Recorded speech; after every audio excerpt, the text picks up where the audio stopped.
Moïse faisait paître le petit bétail de Jéthro, son beau-père, qui était prêtre de Madian. Il mena le troupeau au-delà du désert et arriva à la montagne de Dieu, à l'Horeb. Le messager du Seigneur lui apparut dans un feu flamboyant, du milieu d'un buisson.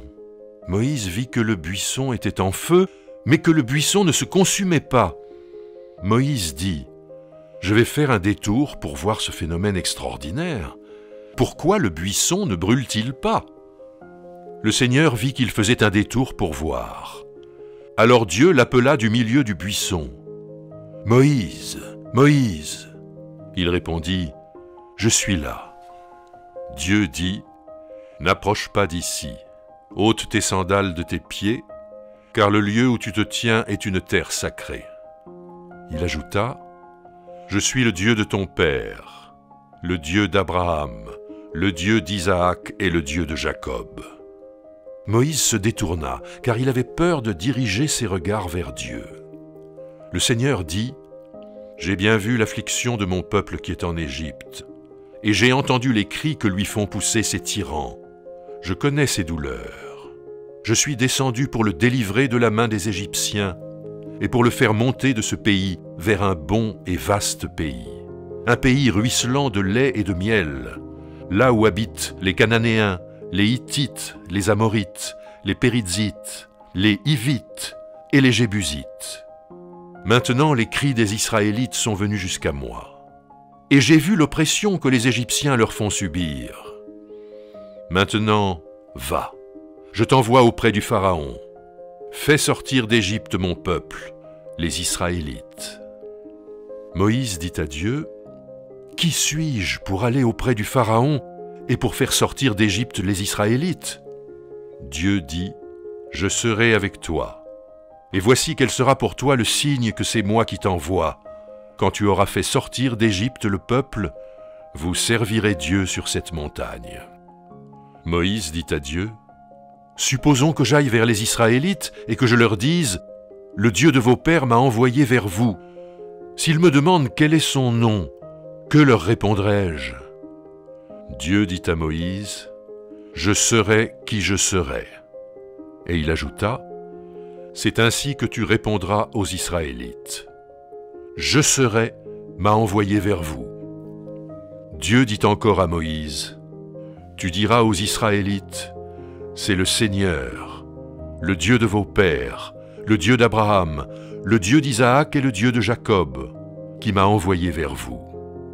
C'est là mon nom pour toujours. C'est mon nom tel qu'on l'évoquera de génération en génération. »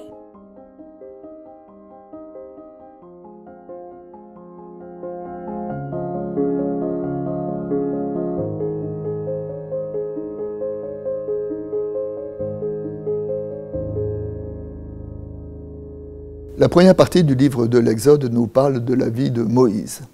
Moïse est le personnage du Premier Testament dont la vie nous est la mieux connue. Il a été en effet le libérateur qui a conduit les Hébreux, les fils d'Israël, hors d'Égypte. Il a été l'intercesseur qui a porté son peuple dans sa prière devant Dieu. Il a été le prophète qui a reçu la Torah sur le mont Sinaï pour la transmettre au peuple. Et enfin, il a été le chef qui a organisé le peuple et qui l'a doté d'institutions en nommant des juges, des prêtres et des anciens. Et le texte que nous lisons aujourd'hui est le texte qui nous raconte la vocation de Moïse, comment il a été appelé par Dieu alors qu'il était un simple berger qui faisait paître le troupeau de son beau-père.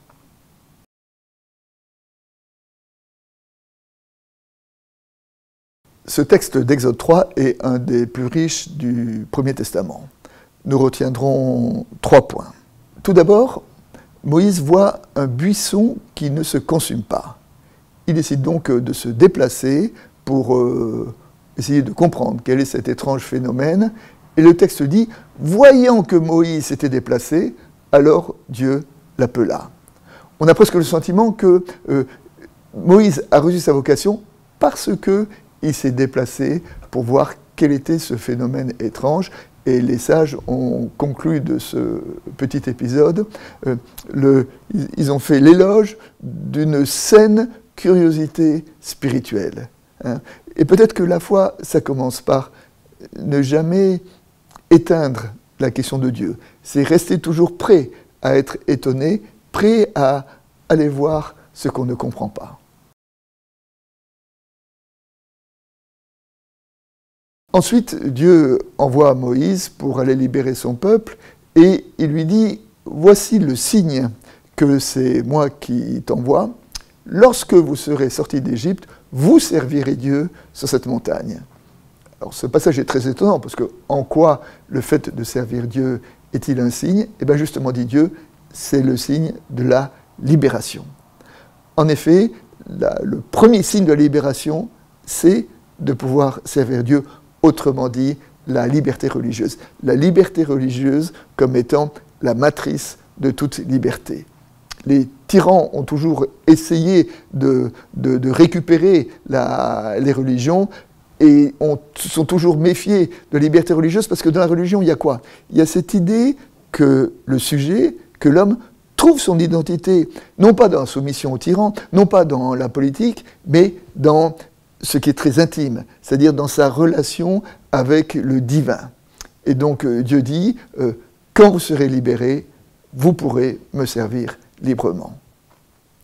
Et puis enfin, le troisième point, c'est la fameuse paronomase « je suis qui je suis » ou « je serai qui je serai ». Quand Moïse demande à Dieu quel est son nom, Dieu répond donc « je suis qui je suis », ce qui peut paraître presque une non-réponse, une fausse réponse. Je veux dire, si quelqu'un vous appelle au téléphone et que vous dites qui était à l'appareil et que votre interlocuteur vous répond « celui qui était à l'appareil, c'est celui qui était à l'appareil », vous êtes bien avancé.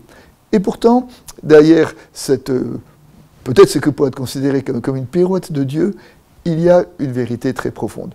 Je serai qui je serai. Le verbe est conjugué à un temps en hébreu qu'on appelle l'inaccompli, qui évoque quelque chose d'inachevé. C'est pour ça qu'on peut le traduire en français par le présent ou par le futur. Je suis qui je suis, ou je serai qui je serai, ou je suis qui je serai.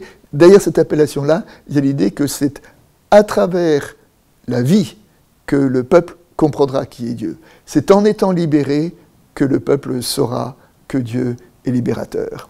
Et cette compréhension de Dieu, qui ne se laisse pas enfermer dans un nom, mais qui se révèle à travers la façon dont il habite l'histoire des humains, est fondamentale dans la Bible et constitutif de notre foi.